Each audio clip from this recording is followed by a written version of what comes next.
नमस्कार जोहार, मैं याचना जायसवाल। आप देख रहे हैं न्यूज़ झारखंड। समय हो चुका है झारखंड की खबरों को जानने का, उनसे अपडेट होने का। तो चलिए जानते हैं सुबह से लेकर शाम तक की झारखंड की तमाम बड़ी खबरों को। लेकिन उससे पहले यदि आप हमारे चैनल पर नए हैं तो हमारे चैनल को सब्सक्राइब करिए और बेल आइकन को प्रेस करिए। इससे आपको झारखंड की हर छोटी बड़ी खबरें सबसे पहले मिले। तो चलिए जानते हैं झारखंड की बड़ी खबरों को। एनटीपीसी के 8,845 पदों पर बहाली जल्द, स्टेशन मास्टर और गार्ड बनने का मौका।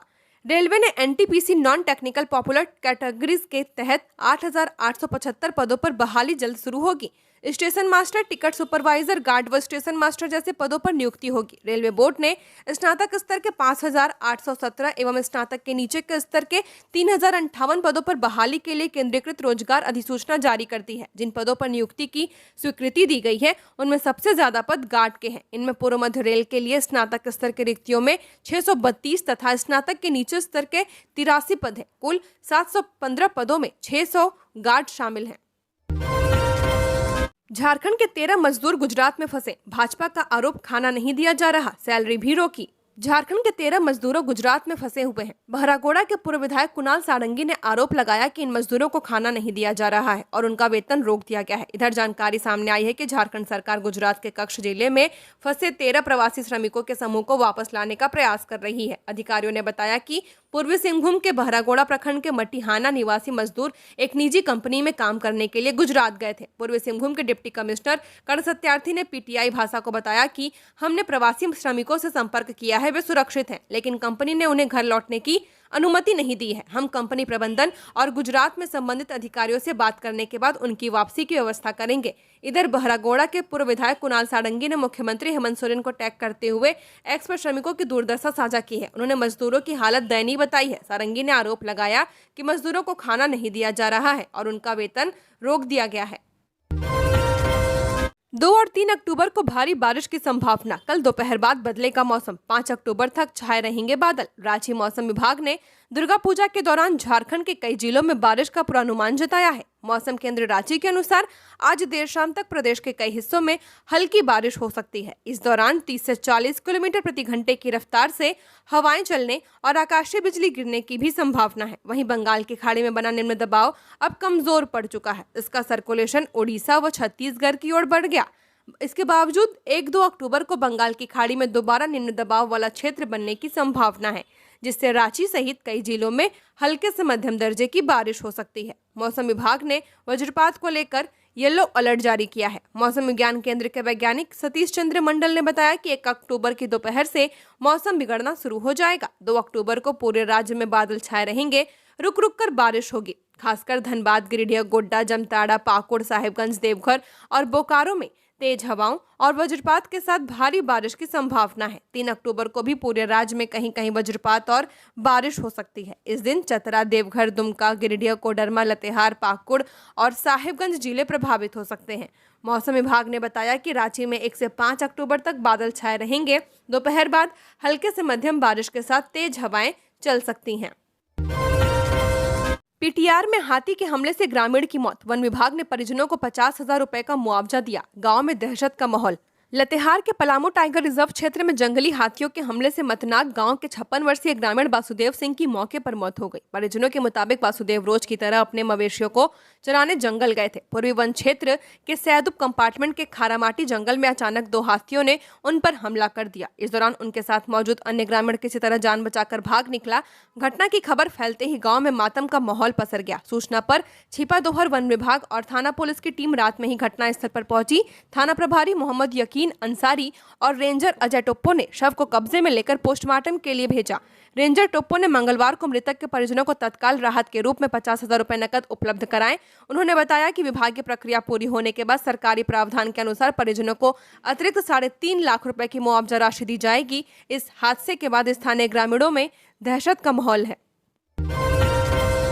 भाकपा माओवादी ने झारखंड सहित 5 राज्यों में 15 अक्टूबर को बंद का किया आह्वान। प्रतिबंधित संगठन भारतीय कम्युनिस्ट पार्टी ने झारखंड समेत 5 राज्यों बिहार, पश्चिम बंगाल, आसाम, उत्तर छत्तीसगढ़ और झारखंड में 15 अक्टूबर को बंद का आह्वान किया है। संगठन ने इसके साथ 8 से 14 अक्टूबर तक प्रतिरोध सप्ताह मनाने की भी घोषणा की है। यह बंद और विरोध कार्यक्रम कथित तौर पर केंद्रीय गृह मंत्री अमित शाह द्वारा बातचीत से इनकार किए जाने और ऑपरेशन कगार के तहत चलाए जा रहे सुरक्षा बलों के अभियान के विरोध में बुलाया गया है।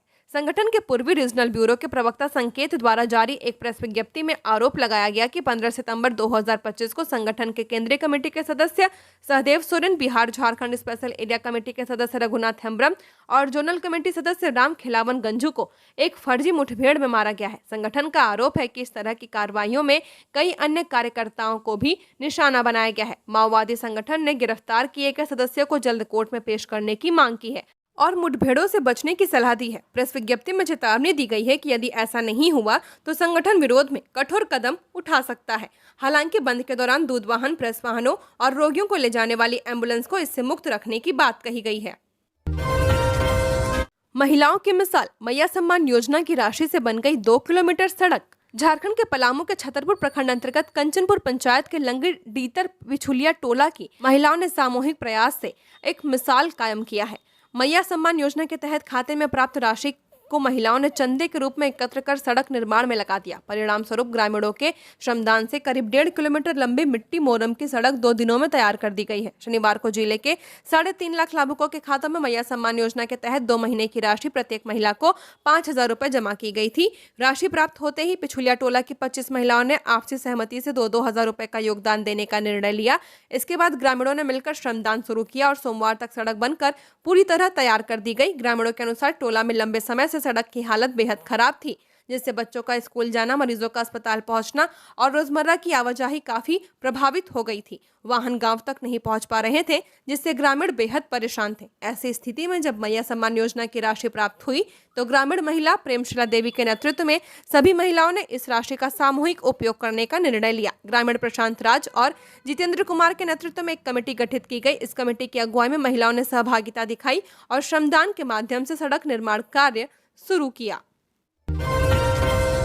हजारीबाग के बड़कागांव प्रखंड में महाअष्टमी पर महागौरी की श्रद्धा भक्ति से पूजा, सांसद मनीष जायसवाल हुए शामिल। नवरात्र के पावन अवसर पर पूरे झारखंड में भक्ति और आस्था का माहौल है। इस अवसर पर हजारीबाग सांसद मनीष जायसवाल ने भी विभिन्न पूजा पंडालों का भ्रमण किया है। वे पंकरी, बरवाडिया और बड़कागांव सहित कई स्थानों पर पहुंचे और माता दुर्गा के चरणों में माथा टेका। सांसद ने उपस्थित श्रद्धालुओं और व्रतियों को नवरात्र और महाअष्टमी की शुभकामनाएं दी। उन्होंने कहा कि दुर्गा पूजा केवल धार्मिक पर्व नहीं बल्कि यह भारतीय संस्कृति और सामूहिक एकजुटता का प्रतीक है। गुमला में महाअष्टमी पूजा को लेकर महिलाओं में दिखा खास उत्साह, मंदिरों में रही भारी भीड़।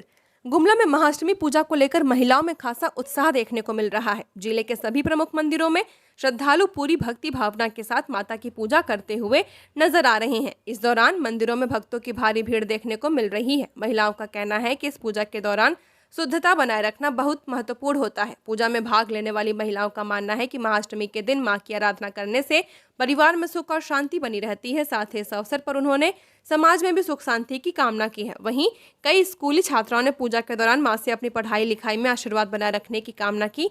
महिलाएं और बच्चियां मां से अपने जीवन में खुशहाली और सफलता की प्रार्थना कर रही हैं। महाअष्टमी पूजा के इस पवित्र अवसर पर गुमला में धार्मिक और सांस्कृतिक माहौल का खासा प्रभाव देखने को मिल रहा है। मोबाइल नंबर की तरह गैस कंपनी भी बदल सकेंगे। अभी केवल डीलर बदलने की सुविधा, सिलेंडर मिलने में देरी जैसी समस्या दूर होगी।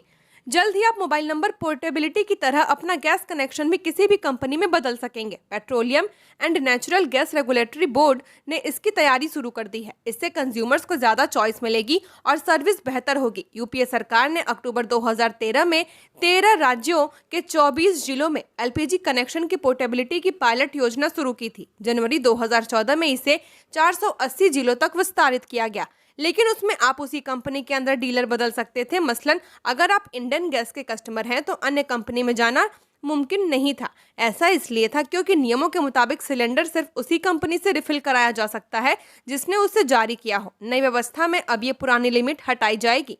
पीएनजीआरबी इंटर कंपनी पोर्टेबिलिटी ला रहा है। इसमें आप किसी भी कंपनी में स्विच कर पाएंगे। 2028 तक पूरी तरह लागू होगा 8वां वेतन आयोग। 2026 से 2 साल का एरियर मिलेगा। बेसिक सैलरी ₹18,000 से 44,000 हो सकती है। 8वें वेतन आयोग को पूरी तरह लागू होने में 2028 तक का इंतजार करना पड़ सकता है। जनवरी में यूनियन कैबिनेट ने इसे मंजूरी दी थी, लेकिन अभी तक न तो ऑफिशियल नोटिफिकेशन आया, न टर्म्स ऑफ रेफरेंस फाइनल किए गए हैं, न ही कमीशन के मेंबर्स की लिस्ट जारी की गई है। हालांकि ये 1 जनवरी 2026 से लागू होगा, यानी कर्मचारियों को 2 साल का एरियर मिलेगा। नए वेतन आयोग के लागू होने का फायदा केंद्र सरकार के 50 लाख से ज्यादा कर्मचारियों और लगभग 65 लाख पेंशनर्स को मिलेगा। लेवल 1 के केंद्रीय कर्मचारियों की बेसिक सैलरी ₹18,000 से बढ़कर 44,000 हो सकती है। आयोग 2.46 फिटमेंट फैक्टर लागू कर सकता है। बेसिक सैलरी में कितनी बढ़ोतरी होगी, ये फिटमेंट फैक्टर और डीए मर्जर पर निर्भर करता है। 7वें वेतन आयोग में फिटमेंट फैक्टर 2.57 था, 8वें में ये 2.46 हो सकता है। हर वेतन आयोग में डीए 0 से शुरू होता है। ऐसा इसलिए क्योंकि नई बेसिक सैलरी पहले से ही महंगाई को ध्यान में रखकर बढ़ाई जाती है। इसके बाद डीए फिर से धीरे धीरे बढ़ना शुरू होता है। जमशेदपुर में युवक की गला रेतकर हत्या, तंत्र मंत्र की आशंका में दोस्त पर मर्डर करने का आरोप, आरोपी गिरफ्तार। जमशेदपुर के गोलमुरी थाना क्षेत्र स्थित गाड़ाबासा बस्ती में सोमवार देर रात 19 वर्षीय अजय बासा उर्फ डांटू की गला रेतकर हत्या कर दी गई है। इस घटना से पूरे इलाके में सनसनी और तनाव फैल गया है। पुलिस ने मृतक के मित्र संदीप को गिरफ्तार कर लिया है, जिस पर तंत्र मंत्र में हत्या करने की आशंका का आरोप है। मृतक के परिजनों और स्थानीय लोगों ने संदीप पर आरोप लगाया कि वह तांत्रिक गतिविधियों में लिप्त रहता था और उसने ही तंत्र मंत्र के चक्कर में अजय की हत्या की है। घटना के बाद आक्रोशित लोगों ने घटनास्थल पर हंगामा भी किया है। इधर पुलिस ने आरोपी को गिरफ्तार कर लिया है। परिजनों के अनुसार अजय देर रात अपने मित्र संदीप के साथ घर से निकला था। कुछ घंटों बाद उसकी खून से लथपथ लाश गाड़ाबासा में मिली थी। स्थानीय लोगों ने तुरंत टाटा मुख्यालय अस्पताल पहुंचाया, लेकिन डॉक्टरों ने जांच के बाद उसे मृत घोषित कर दिया था। सूचना पर गोलमुरी थाना प्रभारी संजय सुमन पुलिस बल के साथ पहुंचे और स्थिति को नियंत्रित किया। डीएसपी रंजीत चौधरी ने बताया कि पुलिस ने आरोपी संदीप को गिरफ्तार कर लिया है और उससे पूछताछ की जा रही है। पुलिस ने शव को पोस्टमार्टम के लिए भेज दिया है। गिरिडीह में दुर्गोत्सव की धूम, पपरवा टांड दुर्गा पूजा समिति का 100 फीट ऊंचा पंडाल कर रहा आकर्षित, लोगों की उमड़ रही भारी भीड़। गिरिडीह शहर और आसपास के ग्रामीण इलाकों में नवरात्र पर दुर्गा पूजा की भव्यता देखते ही बन रही है। शहर की विभिन्न पूजा समितियों ने आकर्षक और कलात्मक पंडाल तैयार किए हैं, जो श्रद्धालुओं के आकर्षण का केंद्र बने हुए हैं। रेलवे स्टेशन रोड स्थित सूरो सुंदरी अकादमी ने 60 फीट ऊंचा विशेष पूजा पंडाल तैयार किया है, जिसे पश्चिम बंगाल के कारीगरों ने 1 माह की मेहनत से बनाया है। करीब 5 लाख रुपए की लागत से निर्मित यह पंडाल दूर दराज से आने वाले श्रद्धालुओं को अपनी ओर खींच रहा है। वहीं सिहोडिया आम बागान दुर्गा पूजा समिति ने 80 फीट ऊंचा भव्य पंडाल तैयार किया है। लगभग 6 लाख रुपए की लागत से बने इस पंडाल को रंग बिरंगी रोशनी से सजाया गया है, जिससे शाम ढलते ही पूरा इलाका जगमगा उठता है। समिति की ओर से मेले के साथ सांस्कृतिक और मनोरंजक कार्यक्रम भी आयोजित किए जा रहे हैं। युवाओं के लिए बड़ी खुशखबरी, झारखंड के इस बैंक में 400 पदों पर बहाली, 300 कर्मियों का प्रमोशन भी जल्द। बैंक में काम करने वाले युवाओं के लिए अच्छी खबर है। झारखंड स्टेट कोऑपरेटिव बैंक में 400 पदों पर बहाली होने वाली है। ये प्रक्रिया मार्च 2026 तक पूरी कर ली जाएगी। ये बातें झारखंड स्टेट कोऑपरेटिव बैंक के चेयरमैन विभा सिंह ने कही है। वह सोमवार को बिष्टुपुर स्थित झारखंड स्टेट कोऑपरेटिव बैंक के दुर्गोत्सव में बतौर मुख्य अतिथि उद्घाटन करने रांची से आई थी। झारखंड स्टेट कोऑपरेटिव बैंक के चेयरमैन विभा सिंह ने कहा कि कोऑपरेटिव बैंक में कार्यरत करीब 300 कर्मियों और पदाधिकारियों को जल्द प्रोन्नति मिलेगी। वहीं करीब 400 खाली पदों पर मार्च 2026 तक बहाली ली जाएगी। साथ ही संविदा पर कार्यरत कंप्यूटर ऑपरेटरों को स्थायी किया जाएगा। इस पर बोर्ड की सहमति मिल चुकी है। इस तारीख से महंगा हो जाएगा स्पीड पोस्ट करना, ओटीपी ट्रैकिंग फीचर के साथ और सुरक्षित होगी सेवा। अगर आप भी उन लोगों में से हैं जो निजी कुरियर कंपनियों की जगह भारतीय डाक के स्पीड पोस्ट सर्विस का इस्तेमाल करते हैं, तो यह खबर आपके लिए है। डाक विभाग ने स्पीड पोस्ट के जरिए दस्तावेज भेजने के शुल्क में बदलाव की घोषणा की है। नई दरें बुधवार 1 अक्टूबर से लागू होंगी। इसके तहत अब आपको पहले से ज्यादा कीमत चुकानी होगी। इसके साथ ही डाक विभाग ने कुछ नए फीचर्स भी जोड़े हैं। इसमें ओटीपी आधारित डिलीवरी, रियल टाइम ट्रैकिंग और ऑनलाइन बुकिंग शामिल है। अंतर्देशीय स्पीड पोस्ट के नए शुल्क 1 अक्टूबर 2025 से प्रभावी होंगे। स्थानीय क्षेत्रों में 50 ग्राम तक के स्पीड पोस्ट के लिए नया शुल्क 19 रुपए होगा। 50 ग्राम से 250 ग्राम तक के सामान के लिए 24 रुपए और 250 से 500 ग्राम से ज्यादा वजन के सामान के लिए 28 रुपए शुल्क लगेगा।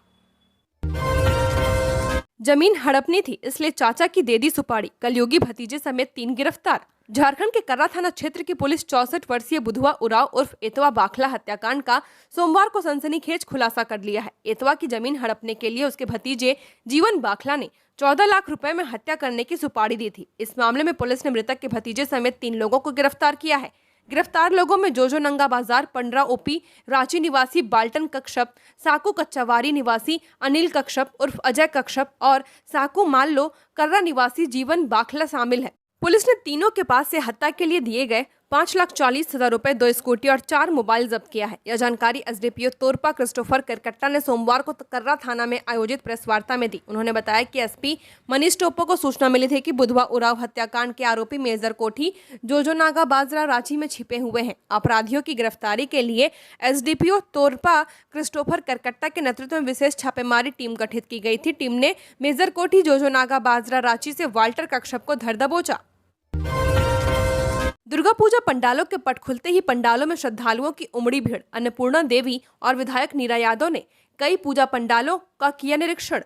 कोडरमा में हर तरफ दुर्गोत्सव की धूम दिख रही है। राज्य में हर जगह पंडाल बनाए गए हैं जो श्रद्धालुओं के आकर्षण का केंद्र बने हुए हैं। कोडरमा समेत पूरे अभरा कांचल में भी दुर्गा पूजा बड़े धूमधाम से मनाया जा रहा है। महासप्तमी को कई पूजा पंडालों के पट श्रद्धालुओं के लिए खोल दिए गए हैं। केंद्रीय महिला एवं बाल विकास मंत्री अन्नपूर्णा देवी और कोडरमा विधायक डॉक्टर नीरा यादव ने संयुक्त रूप से कई पूजा पंडालों का निरीक्षण करते हुए मां दुर्गा की पूजा अर्चना की और आम भक्तों के साथ दोनों नेताओं ने भजन कीर्तन में भी हिस्सा लिया। इस अवसर पर कई पूजा समितियों ने दोनों अतिथियों का स्वागत सत्कार भी किया। मां दुर्गा की प्रतिमा के पट खुलने के साथ ही भक्तों की भीड़ माता की आराधना के लिए उमड़ पड़ी।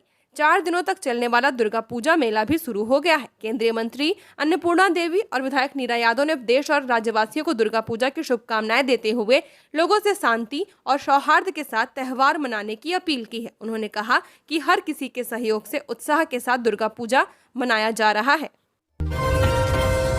पलामू से गायब 1 करोड़ की हथिनी छपरा से बरामद। 27 लाख में महावत ने किया सौदा। शरीर में लगी चीप के जरिए मिला लोकेशन। पलामू से चोरी हुई हथिनी को पुलिस ने बिहार के छपरा के अमनौर से बरामद कर लिया है। यह हथिनी अमनौर के पहाड़पुर निवासी गोरख सिंह को 27 लाख रुपए में बेची गई थी। हथिनी की चोरी की शिकायत उसके असली मालिक उत्तर प्रदेश के मिर्जापुर निवासी नरेंद्र कुमार शुक्ला ने 12 सितंबर को पलामू सदर थाना में दर्ज कराई थी। हथिनी में लगी चिप के जरिए उसकी लोकेशन का सुराग मिला, जिसके बाद वह एक घर के बरामदे में बंधी हुई मिली है। मामले की शुरुआत 11 अगस्त से हुई, जब नरेंद्र कुमार शुक्ला जोरकट इलाके में अपने महावत और हथिनी से मिले थे, लेकिन 13 अगस्त को दोबारा लौटने पर महावत हथिनी समेत गायब था। काफी खोजबीन के बाद भी जब कोई पता नहीं चला तो उन्होंने एफआईआर दर्ज कराई। इसके बावजूद शुक्ला ने खुद हथिनी की तलाश जारी रखी। उन्होंने उत्तर प्रदेश से लेकर बिहार के नेपाल बॉर्डर और छपरा तक खोजबीन की। आखिरकार हथिनी की जानकारी मिलने पर उन्होंने पलामू पुलिस को सूचना दी। सूचना मिलते ही पलामू पुलिस की टीम छपरा पहुंची। स्थानीय थाना व वन विभाग के सहयोग से हथिनी को बरामद कर लिया गया है। जांच में सामने आया कि महावत ने मालिक के परिचितों के साथ मिलकर हथिनी का सौदा गुपचुप तरीके से कर दिया था। ठाकुरगांव नाउज में सतयुगी बिंदु बसाइर मेले का हुआ आयोजन। रांची के बुढ़मू प्रखंड के नाउज गांव में सोमवार को आदिवासी सतयुगी बिंदु बसाइर मेले का आयोजन किया गया। मेले का शुभारंभ फीता काट कर किया गया, जिसमें सैकड़ों की संख्या में स्थानीय लोग और आगंतुक शामिल हुए। इस आयोजन में कांके विधानसभा क्षेत्र के विधायक सुरेश कुमार बैठा बतौर मुख्य अतिथि शामिल हुए। मेले में नाउज, ठाकुरगांव, बुढ़मू, मोरपीरी, होचर सहित दर्जनों गाँवों के खोडहा समुदाय के लोग पारंपरिक वेशभूषा में शामिल हुए। मौके पर विधायक प्रतिनिधि शमीम बड़ेहार ने कहा कि नाउज स्थल हजारों साल पुरानी एक भाई और 7 बहनों की लोक कथा का जीवंत प्रतीक है। इस ऐतिहासिक घटना का जिक्र साहित्यकारों और लेखकों की किताबों में विस्तार से मिलता है। उन्होंने कहा कि आज भी यहाँ के बांस और पहाड़ इस गौरवशाली इतिहास के साक्षी हैं। रामकृष्ण गागराई के चेहरे पर जीएमएम विधायक दशरथ गागराई का नकाब लगाने का आरोप। पूर्व सैनिक ने की शिकायत। विधायक बनने की चाह में अपनी छवि को साफ करने के उद्देश्य के तहत चुनाव आयोग को गलत जानकारी उपलब्ध कराने के बाद विधायक बनने वाले खरसावा विधायक दशरथ गागराई पर चुनाव आयोग के निर्देश पर जांच शुरू हो गई है। इस बीच सीआरपीएफ सूत्रों से मिली जानकारी के अनुसार विधायक दशरथ गागराई का भाई रामकृष्ण गागराई वर्तमान में चक्रधरपुर में सीआरपीएफ की 60 बटालियन में पदस्थापित है। इसके पहले सीआरपीएफ डीआईजी मुख्यालय में अटैच था। डीआईजी मुख्यालय के पास इस मामले में अभी किसी तरह की जांच का आदेश नहीं आया है। मालूम हो कि झामुमो के खरसावा विधायक दशरथ गागराई पर आरोप लगाया गया कि वे अपने छोटे भाई दशरथ गागराई का नाम खुद लेकर और अपना नाम रामकृष्ण गागराई उसे देकर चुनाव आयोग के साथ धोखाधड़ी कर विधायक बन बैठे हैं। इस मामले में पूर्व सैनिक लालजी राम तियू ने चुनाव आयोग को 28 जुलाई 2025 को जांच करने के लिए शिकायत की थी। चुनाव आयोग के निर्देश पर राज्य के मुख्य निर्वाचन आयुक्त के रवि कुमार ने सरायकेला खरसावा के जिला निर्वाचन पदाधिकारी को जांच करने का निर्देश दिया है। इतना ही नहीं, 20 सितंबर को गृह मंत्री भारत सरकार को भी पत्र लिखकर मामले से लालजी राम तियू ने अवगत कराते हुए कार्रवाई की मांग की है। खुंटी में देर रात तक थिरकते रहे लोग, डांडिया नाइट में दिखा परंपरा और सामाजिक एकता का संगम।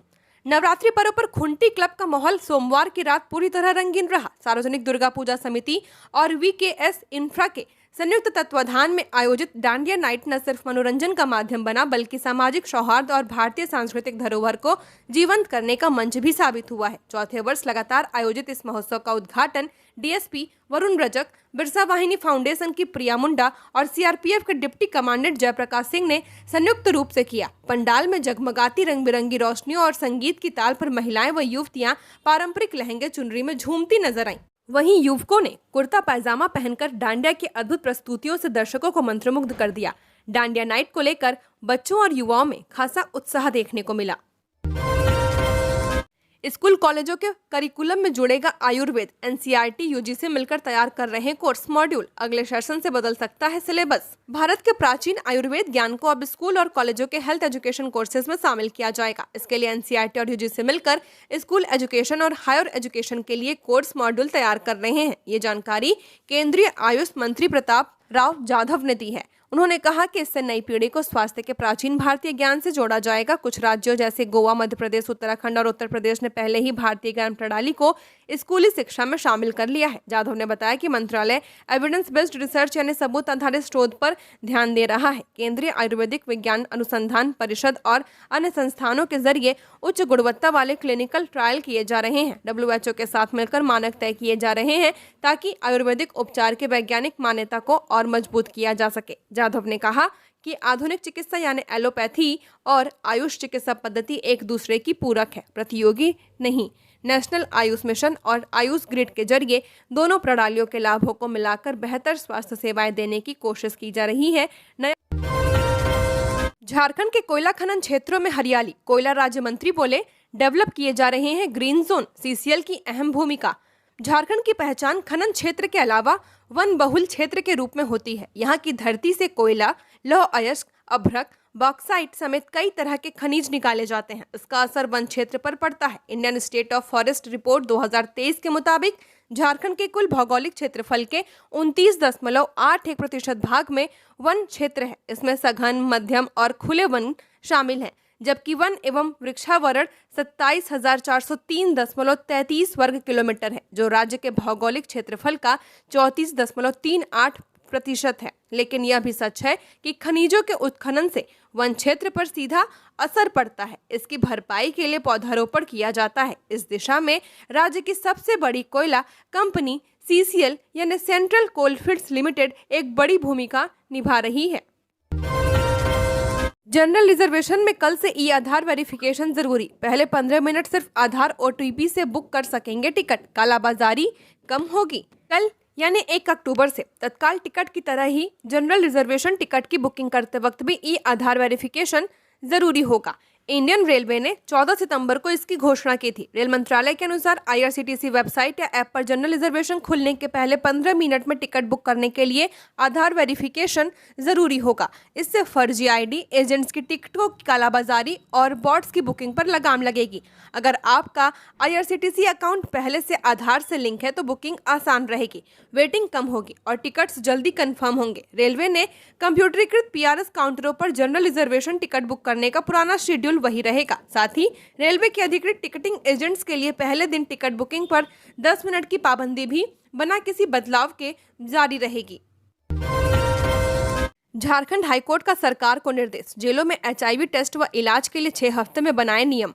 झारखंड हाईकोर्ट ने राज्य सरकार से एचआईवी और एड्स अधिनियम 2017 के तहत जेलों में एचआईवी जांच और इलाज के लिए उचित दिशा निर्देश और नियम बनाने का निर्देश दिया है। साथ ही कोर्ट में सरकार को 6 सप्ताह के भीतर अपना प्रस्ताव अदालत में पेश करने को कहा है। न्यायमूर्ति सुजीत नारायण प्रसाद और न्यायमूर्ति संजय प्रसाद की खंडपीठ ने यह आदेश एक आपराधिक अपील की सुनवाई के दौरान किया। इस अपील में एक दोषी कैदी ने जेल में एचआईवी जांच करवाने से इनकार कर दिया था। अदालत ने सुनवाई के दौरान कहा कि धारा 5 के तहत किसी व्यक्ति पर जबरन एचआईवी टेस्ट नहीं कराया जा सकता, लेकिन धारा 13 और 14 के अनुसार केंद्र और राज्य सरकार की जिम्मेदारी है कि वे एचआईवी की रोकथाम और इलाज के लिए जरूरी कदम उठाएं। इसमें एचआईवी से संबंधित जांच सुविधाएं, इलाज और संक्रमण नियंत्रण शामिल है। कोर्ट ने जोड़ा कि धारा 49 राज्य सरकार को नियम बनाने का अधिकार देती है ताकि अधिनियम को लागू किया जा सके।